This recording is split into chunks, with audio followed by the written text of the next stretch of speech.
Tip speed of the rotor. आज का topic है हमारा कि टिप स्पीड रोटर की कैसे निकालेंगे। किस रोटर की मैं बात कर रहा हूं? प्रेशर स्कीन में, पेपर इंडस्ट्री में रोटर होता है, उसकी टिप स्पीड कैसे निकाल सकते हैं, सिर्फ एक फॉर्मूला बताएंगे और उस फॉर्मूले से आसानी से निकाल सकते हैं। बढ़िए वीडियो में अंत तक तो स्वागत है आपका आपके टेक्निकल शादाब सर में। तो चलिए वीडियो शुरू करते हैं। सबसे पहले बात कर लेते हैं उस फॉर्मूले की जो टिप स्पीड निकालेगा। देखिए टिप स्पीड कहते किसको है, सबसे पहले इसको समझ लेते हैं जो टॉपिक लिखा है यहाँ पर।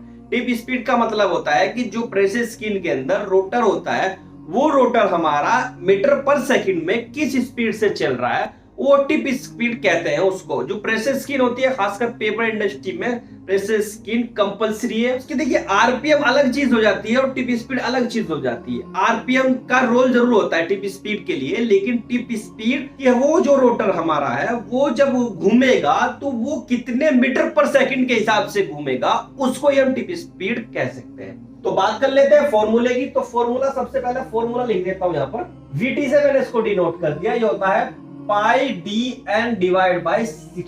ये फॉर्मूला होता है। अब इसकी जो वैल्यूज है ये अलग अलग रखेंगे, किस तरह से आइए वो देखते हैं। सबसे पहले बात कर लेते हैं पाई की। तो ये होता है हमारा 3.142, ये फिक्स होता है। तो यहाँ पर देखेंगे ये डी है हमारा आउटर डायामीटर ऑफ रोटर। देखिए प्रेशर स्कीन के अंदर आउटर जो डायामीटर होगा रोटर का, उसको हम उसका आउटर डायामीटर रख सकते हैं। ये मेजर कर सकते हैं किस हिसाब से। आपको अगर प्रेशर स्कीन ओपन नहीं मिली तो उसको मेजर बड़े आसानी से कर सकते हैं। तो ये डायमीटर किस हिसाब से रखेंगे? देखिए प्रेशर स्कीन जब भी कोई मेरा आता है एग्जांपल, कोई प्रेशर स्कीन है हमारी, ये है 660 गुना 660 की, ये इस तरह से आती है। या फिर आती है प्रेशर स्कीन VSL 06, ये एग्जांपल भी ले सकते हैं। VSL 06 लिखा रहता है या कहीं पर VSL 08 लिखा मिलेगा या फिर 010 मिलेगा। इस तरह से ये कोडिंग होती है। तो मैं मान लेता हूं कि मेरी 600 बाई 600 की प्रेशर स्कीन है। ये इस तरह से रोटर को मेजर करने की जरूरत नहीं है कि प्रेशर स्कीन पहले खोलो फिर उसको मेजर करो कि उसका आउटर डायमीटर क्या है, इससे कोई जरूरत भी नहीं है। उसके एग्जांपल हम इससे ले सकते हैं कि जैसे हमारा प्रेशर स्कीन का कोई मॉडल दिया है 600 बाई 600 की,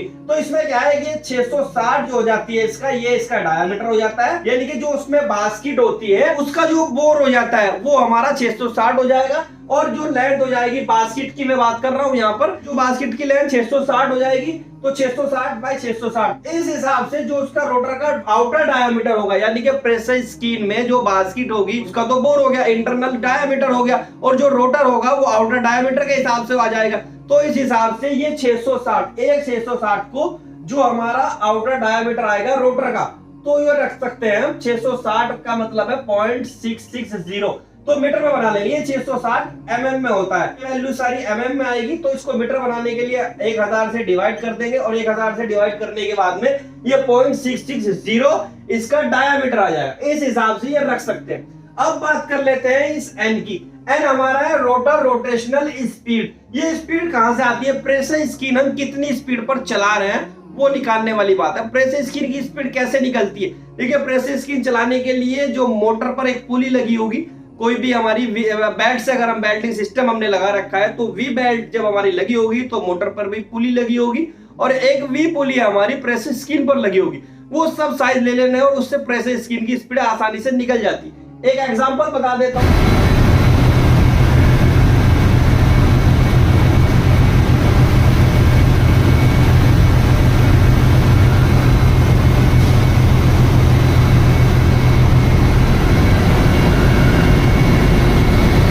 सपोज ये प्रेशर स्कीन पर पुली लगी है और ये हमारी मोटर पर पुली लगी है। यहाँ पर प्रेशर स्कीन चल रही है। देखिए फिगर थोड़ा सा ठीक तो नहीं बन रहा। प्रेशर स्कीन पर है हमारी, इसको लिख सकते हैं प्रेशर स्क्रीन, और ये हमारी मोटर है। तो मोटर से माउंट होगी तभी चलेगी और यहाँ पर बेल्टिंग सिस्टम ऐसे होगा। और ये बेल्टिंग सिस्टम होने से सपोज ये वाली पुली हमारी 10 इंच की हो जाती है और ये हमारी 34 इंच की हो जाती है। इंचेस में ये पुली ले ली। अब इसके जो मोटर के आरपीएम होंगे, जब मोटर कनेक्ट होगी हमारी प्रेशर स्कीन से, तो उसके कुछ आरपीएम भी होंगे। वो मैं मान लेता हूं कि ये 1450 आरपीएम पर है हमारी।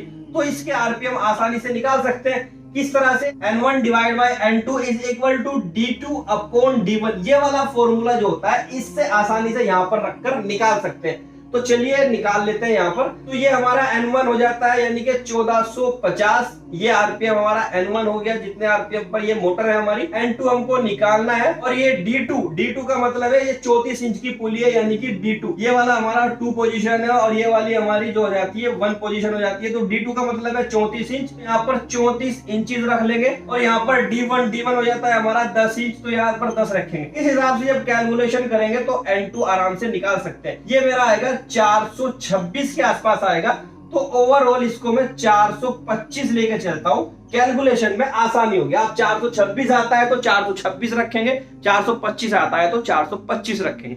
तो इस हिसाब से ये वाली जो N2 निकल के आता है यानी कि 425, वो मैं यहाँ पर रख दूंगा। तो 3.142 हो गया, ये D निकल के आता है हमारा 0.660, और ये N निकल के आता है हमारा 425 और डिवाइड बाय 60। अब इससे आसानी से ये कैलकुलेशन करके रख सकते हैं। तो ये आएगा 14.6 के आसपास आएगा। इसको ओवरऑल में 15 ले सकता हूँ यानी कि 15 मीटर पर सेकंड। अब ये मीटर पर सेकंड में वैल्यू आएगी जो भी है हमारा VT निकल के आता है, तो इस हिसाब से ये कैलकुलेशन कर सकते हैं। तो इस हिसाब से क्या है, 15 मीटर पर सेकंड के हिसाब से ये हमारी टिप स्पीड आ जाती है रोटर की। एक बात और नोट कीजिएगा कि ये स्पीड जो 15 निकली है, इसकी वैल्यू हमारी यहाँ पर VT जो निकल के आता है यानी कि टिप स्पीड जो हमारी निकल के आती है 11 से लेके 15 तक के बीच में ही आएगी हमेशा, ऑलवेज की मैं बात कर रहा हूं। कहीं पर भी कोई से साइज की भी प्रेसेस की लगी होगी तो उसकी टिप स्पीड अगर निकालनी हो रोटर की हमको, तो हमारी 11 से लेके और 15 के बीच में ही आएगी।